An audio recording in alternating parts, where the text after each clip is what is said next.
Keeping in mind the various components of the vision, I'd now like to ask you a few questions. I'm going to ask the questions while Deb draws, and then at the conclusion of the animate, you will have the opportunity to answer some of these questions. So the first question that I have for you is, in terms of the district vision, what is our role as educators?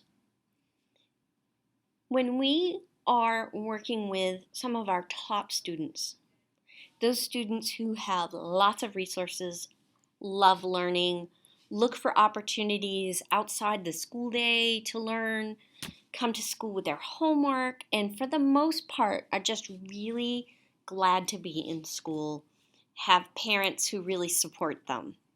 So when you look at the vision, what are the components in the vision that talk to us about how we as teachers, as ed techs, as administrators help and support these students to continue to move ahead?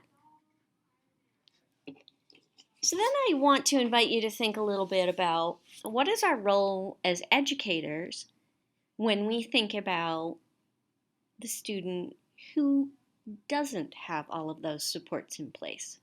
The student who may be sleeping in a car or may not have the appropriate clothes, no laundry facilities, maybe has running water sometimes doesn't, definitely does not have a space or the ability to come to school with homework that is completed, is often hungry, and may or may not be dealing with some at-risk behaviors,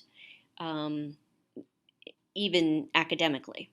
So when you look at giving this student the opportunity for voice and choice and opportunities in a variety of settings, how do we as educators support this student? What is our role?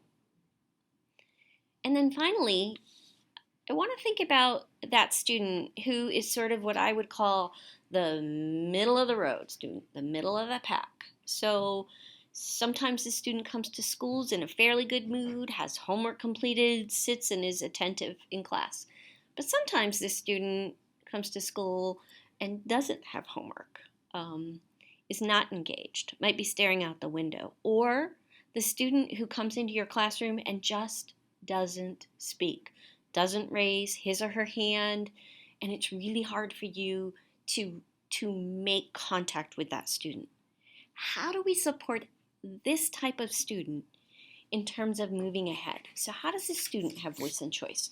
And how do we create learning plans for this student? So I know that I'm speaking in a really general sense, but basically what I'm asking for is for us to think about all those various types of students that we have sitting in our classes every day, every year, and think about what is our role as an educator in a proficiency-based education system in helping all of our students move ahead and be successful. And finally, what I'm going to ask you to do as a staff is to talk about what are 2 action steps that you can make in order to move proficiency-based education ahead in your building. Thanks for your attention today.